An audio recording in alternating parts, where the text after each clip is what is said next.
Today I want to talk about something that I see people are being concerned about on a lot of forums and groups that I am part of, because I'm a massive fan of all the groups and I'm on so many of them. And I see a lot of people asking this one question, whether traveling solo is lonely, and if it gets lonely, how do you actually combat this? How do you deal with loneliness when you're on the road, when you're traveling, maybe for a little bit of an extended period of time? But today I want to address it slightly differently. I want to be talking about solo travel, maybe for an extended period of time when you're a little bit more mature traveler, maybe in your 30s, 40s, 50s and beyond.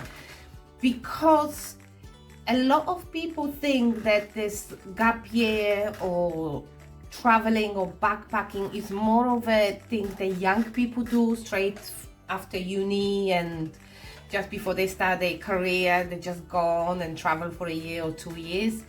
And they worried that they basically too old to do that, and they worried they're going to be lonely because they're going to be the only one doing it, or the only older or more mature traveler in a hostel, for example. So I really want to address this because I have a first-hand experience in this.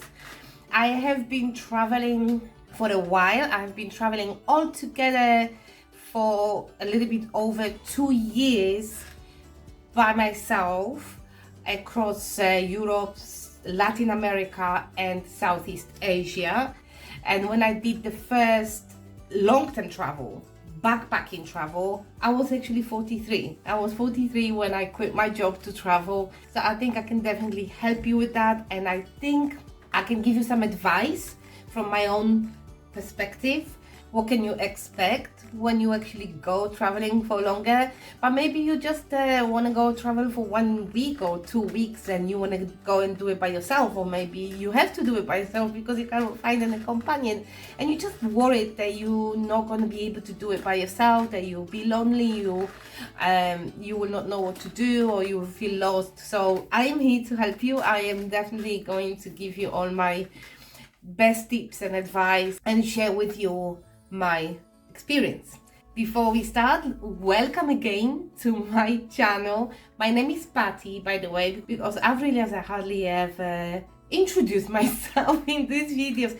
So my name is Pati. I currently live in Greece and I make some videos about reality of living in Greece, but I'm also what I would like to call a perpetual expat. I lived in a few different countries. I'm also a solo traveler, and I share my experience and my advice here as a expat and solo traveler as well. So welcome to my channel. So yeah, let's go and let's answer this question to find out if traveling solo is lonely. So for me, I was not always a solo traveler.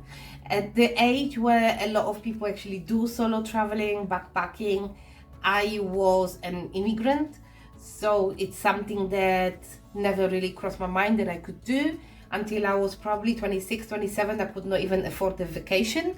So the very first proper vacation I ever went to, meaning you book a hotel, you go with the travel agency. Back then we were still doing it through the travel agency. You grab a couple of friends and you just go for 1 week to some beachside location. I was actually 28 and I did it with a couple of my friends. We went to Ibiza and then 1 year later we went to Greece. Actually, my second ever vacation was in Greece. So I was going on vacation with friends for quite a few years. I was living in England at that time, and that was the time when I could finally afford to go on a vacation. Years have passed, and 1 year I really wanted to go on holiday, on vacation, however you call it. I wanted to go to a warm place because it was February. I was living in England. If you've ever been to England in February, you know how miserable it is. So I wanted to go to somewhere nice and warm, but I couldn't find anybody to go with me. Nobody could take a vacation at the same time, and just basically no one was available. but I've decided to do it anyway. And I booked 1 week vacation in Gran Canaria, and I went.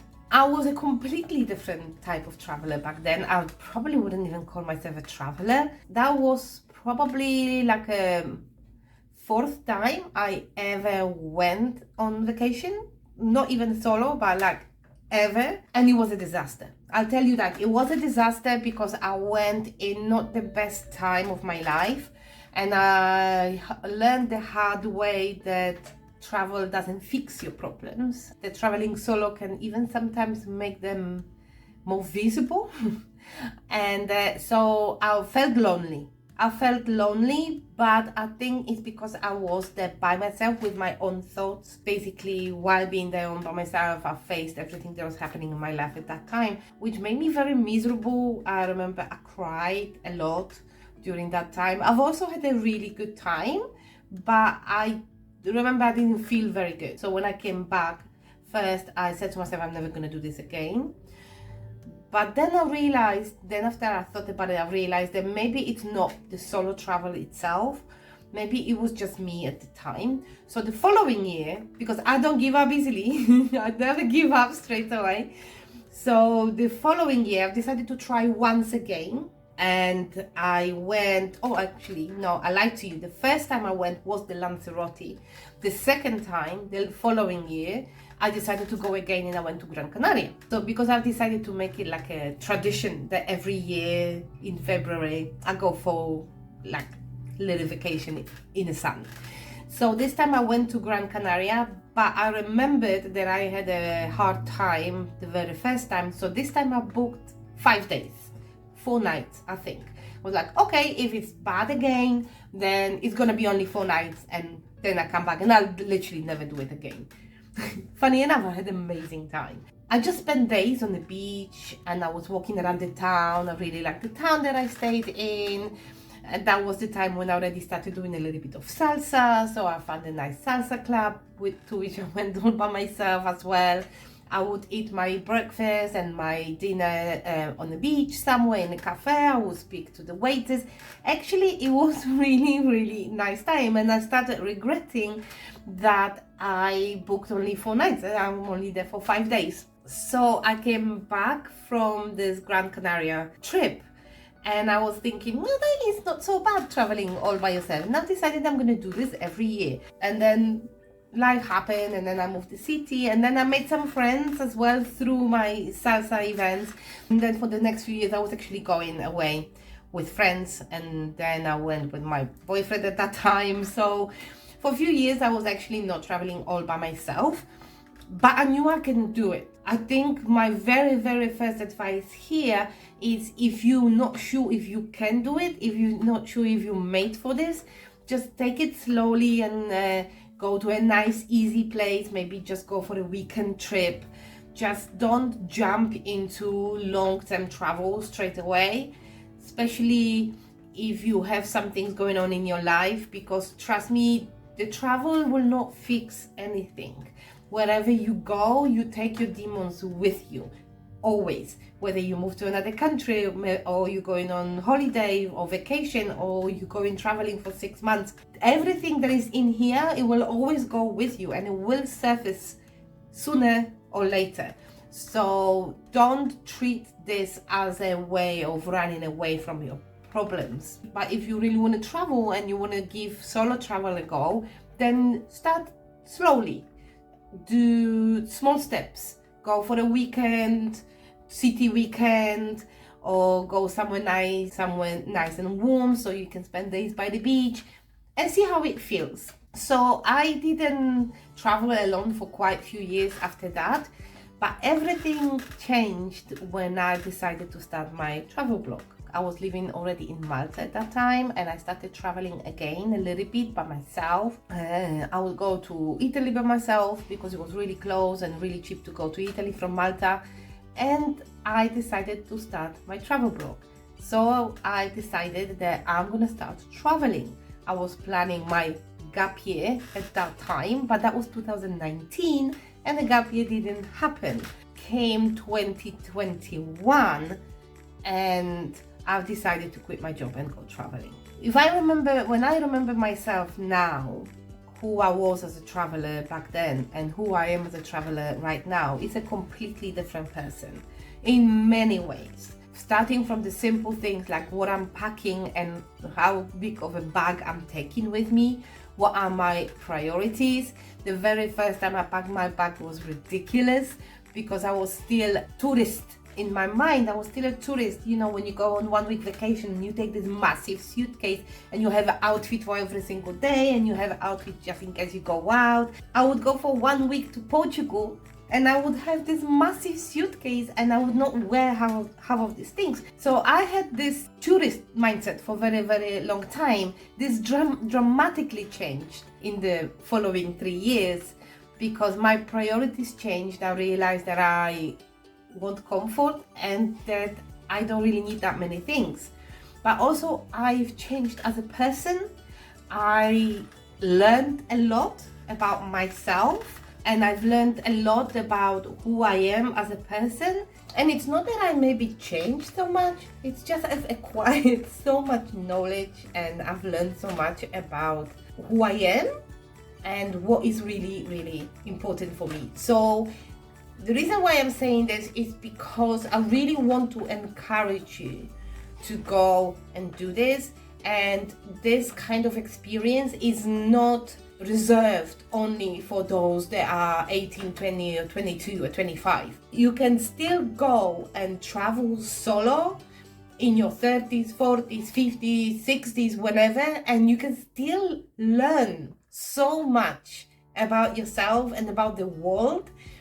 It's just, there is no time or age cap on this. There's no such a thing. If you, for any reason, think that maybe the time has passed when you could have done it, please don't think that, because there's no such a thing. But maybe you want to go, but you're worried that you're going to be lonely. Maybe you're worried that you will not meet anybody. Maybe you're worried that there's going to be only young people in hostels. And let me tell you my experience and share with you some of my personal tips. First of all, I'll give you some facts. When I was traveling around Europe, like I said, Latin America and Southeast Asia. I met travelers of all ages and backgrounds. All. There were people in hostels with me that were younger, and there were people that were older. I met people in their 20s, in their 30s, very few in their 40s, and quite few people in their 50s and in 60s in hostels. So if you are worried that you're going to go to the hostel and there's not going to be any people your age, don't be. And then there is another thing, especially if you want to go traveling as a backpacker, solo traveler, maybe a little bit of an extended travel, not like a vacation in a resort. What you will find is that it's a different type of community. No one will ever judge you based on your age or where you're coming from, what language you speak. It's just one big community. If only you are friendly and you talk to people, you will be just fine. This is what I love the most about travel. I never really felt my age when I was traveling. So this is my first tip for you.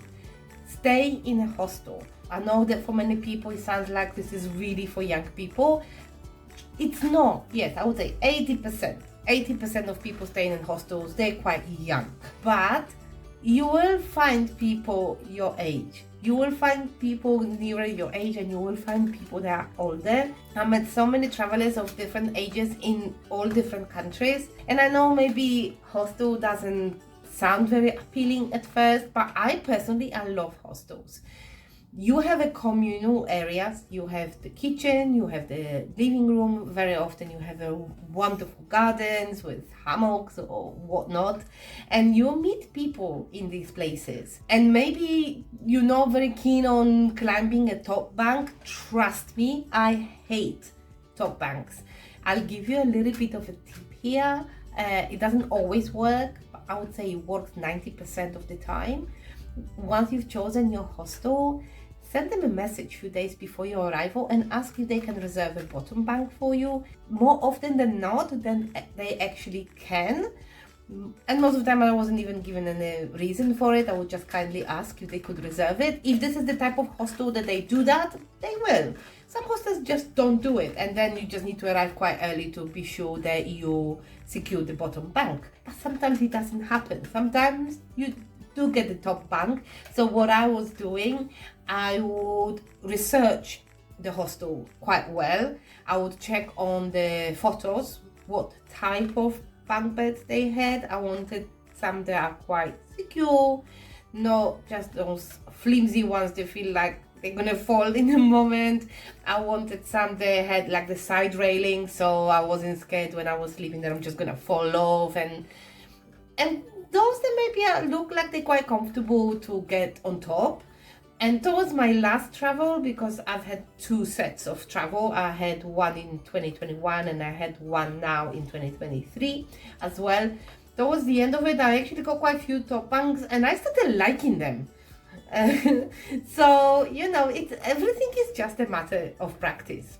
So choose the hostel, because hostel is where you're going to meet people. I would say 80% of friends that I've made while I was traveling, I met them in hostels. And you don't have to be super extrovert. If you're an introvert, if you're not the type of person that goes and just say hi to random people, I am not.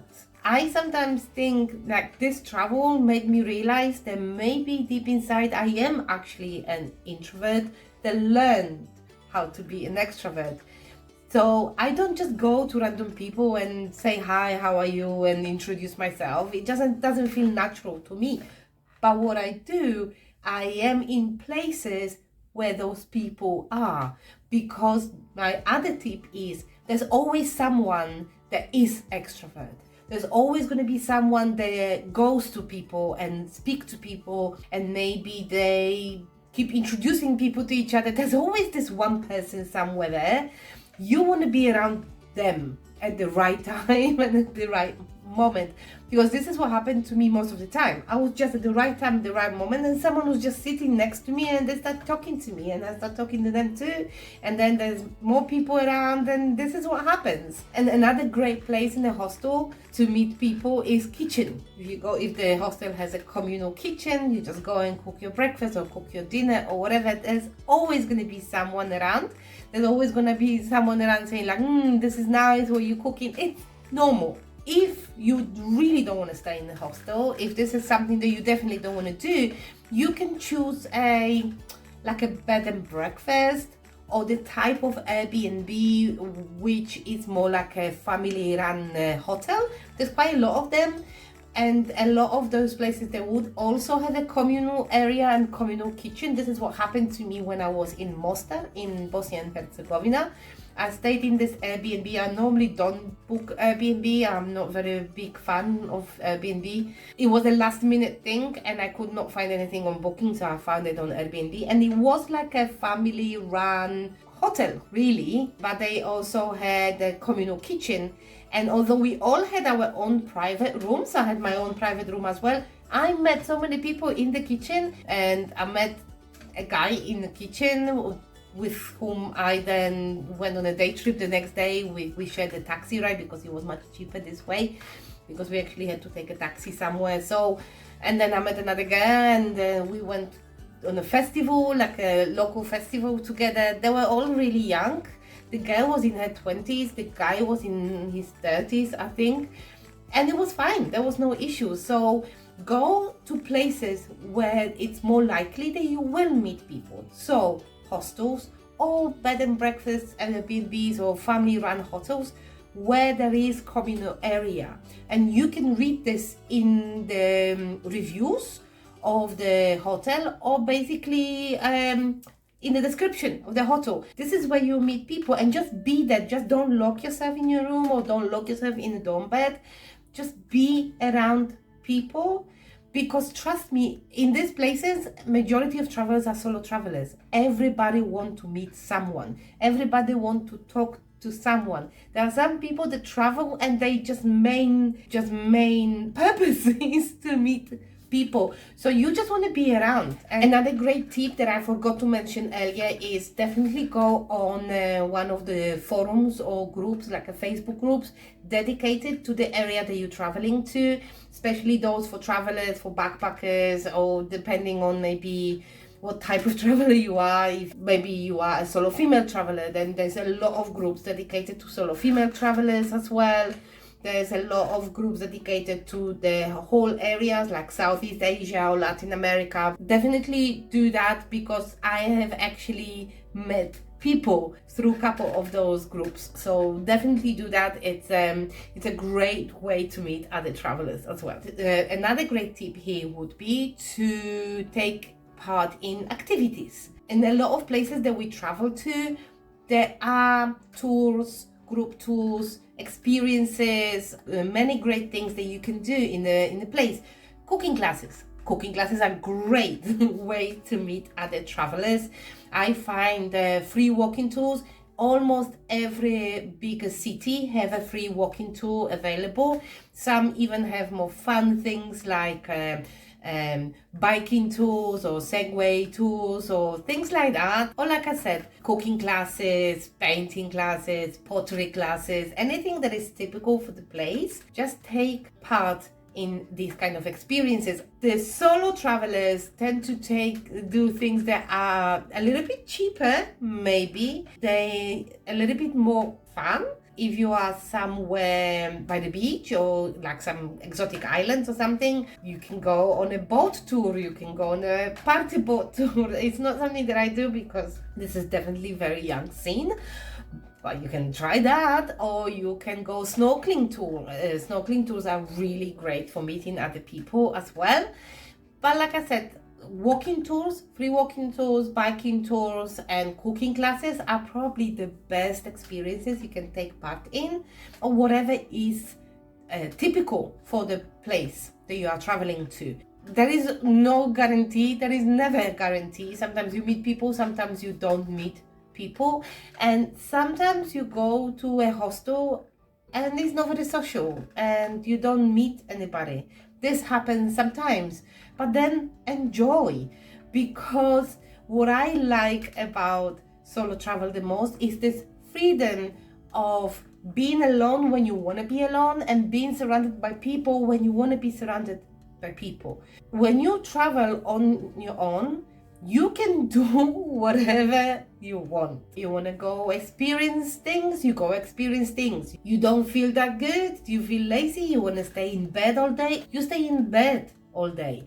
Nobody's gonna be upset with you that you want to experience everything and you want to walk 20,000 steps per day, because it's your travel. You do whatever you want. The most important thing here is, if you ask me if solo travel is lonely, I never found it lonely. I actually find it more lonely sometimes when I live somewhere for longer, like when I actually stay as a resident somewhere, when I'm actually living somewhere, like I'm living in Greece now, or I lived in England, or I lived in Malta. I find this sometimes more lonely than traveling solo.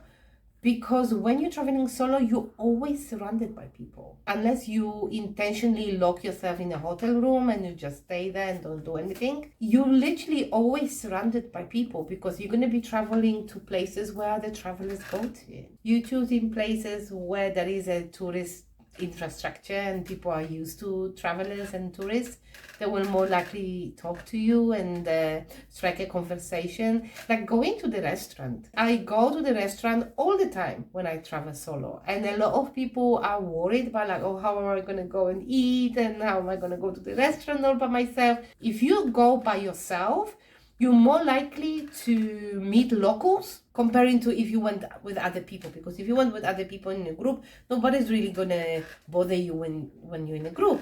But whenever I go to the restaurant all by myself, and especially if it's a tourist destination, the waiters, they will come and talk to you like, oh, are you traveling alone? What are you doing? Where you from? And then I say where I'm from, and I say, oh, where you from? You from Poland? Oh, Lewandowski. Always. Lewandowski is a must. And then conversation starts, and and then you can ask them for advice, like, or recommendations. And I want to go to this place tomorrow, and they always have a brother or a sister or a father. They have a boat, they have a bus. It's just amazing. So go to the restaurant all by yourself. Don't bury your face in your phone. Reading book is okay. People are more likely to actually talk to you when you're reading a book than when you're buried in the phone. So go to the restaurant and eat by yourself. Go to the bar. I went to the bar many times on my own. Not like party bar where the people are actually like, having all this drinking games and stuff. No places like that, but just a nice bar somewhere on a promenade by the beach, like a walking street in some places.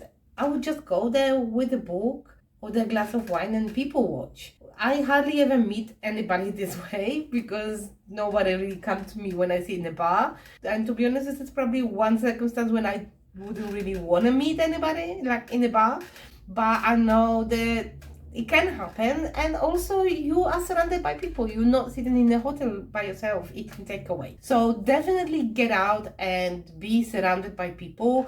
You don't have to talk to strangers, like start the conversation, but the more you expose yourself to these situations, the more, one, you get used to it, and second, there is chance that someone will actually talk to you and you will meet other people. And when we're coming back to the topic of traveling when you in your 30s, 40s, 50s, 60s, I could go up, I could go like, it doesn't really matter. You become a part of traveling community, and the times when I felt least my age, I wouldn't even say I didn't feel my age. I felt ageless. I felt like I don't have an age. I am just a traveler. Was when I was traveling. I think you have to really experience it to feel it. And I think traveling solo, backpacking or traveling solo is one of the things that keeps you young and healthy as well, because you're just walking and traveling places and being active and being happy. The happiness that comes out of the solo travel is one thing that will make you ageless. At least that's the way I see it. I've never ever felt that my age was the issue. I never felt like maybe I wasn't a part of something because of my age. Mostly because the things that I would not be invited to were the things that I wouldn't want to be part of anyway. I am not into booze, party boats anymore, or going bar hopping or crawling when you just drink shots and they pour the vodka on top of your head. I don't want to be doing these things anymore. I've never been invited to things like this, but I am not sad about it. Okay, this is the time when I can officially say I am too old for this. When we travel as older travelers, as more mature travelers, we have this massive advantage as well, because we don't have this need to prove ourselves to everybody. We don't have this need to be friends with everybody. We are much more selective when it comes to people that we surround ourselves with, and we've experienced a lot of things. We don't have this need to experience every single thing. We just experience things that we want to experience and surround ourselves with people that we want to surround ourselves with. We have this advantage of being more of a wiser, self-aware traveler, and we are definitely maybe mindful travelers as well, which I think it's a benefit, because there's a lot of places I went to when I was in my late 20s. I hardly remember any of it because I just spent times partying with my friends on the beach. Now I really remember everything that I've experienced because I am more aware, I am more mindful traveler. And while we're talking about experiencing things, this is when we come to my last tip. Let me put the light up a little bit because it's actually getting darker. I got myself a light. The next thing I'm just going to get myself a microphone, but for now I got myself a light. Look at that. It goes down and goes up. Little things, So Someone that I worked with a couple of years ago said to me, oh, traveling solo is miserable. You go in there, you're seeing all these beautiful places and you have nobody to share it with. I've already had my travel blog back then, and I said to him, what are you talking about? I'm sharing it with 15,000 people a month. Yes, I know what he meant. He meant like you're not there with a partner, you're not there with maybe a best friend or something, and you're seeing all these great things and you're not sharing it with. Yes, I agree. You have to have it in you. You have to be fine with your own company. You have to be fine to spend time with yourself. And you have to be fine with the fact that you will not be able to share it with someone immediately. That this experience is your own. For now, maybe forever, however you choose it to be. But then there is a lot of other great ways you can keep the memories. You can keep them fresh in a way and be able to come back to them. You can do some journaling. A lot of travelers do that, just make notes of your travels. Or you can do what I did. You can just start a blog and come back to places that you've been to this way and share it with people. Because this is what I love about having my blog. I am traveling and sharing my travel experience with other people. More importantly, with other people who want to travel like me, who are more like-minded. Because I write about my travels the way I did them, as a backpacker on a budget, solo traveler, solo female traveler, using public transport. This is what I do. So people that read my articles are people that are my type of travelers. You can start a TikTok, Instagram, Facebook group, whatever this is you want to do, because a lot of people share their experiences this way, if you feel like you want to share them somehow. But there's a lot of travelers that I met that are perfectly fine with just keeping those memories for themselves, because we live in a times where everything just has to be shared with other people, and we forget to be mindful and present in the travel.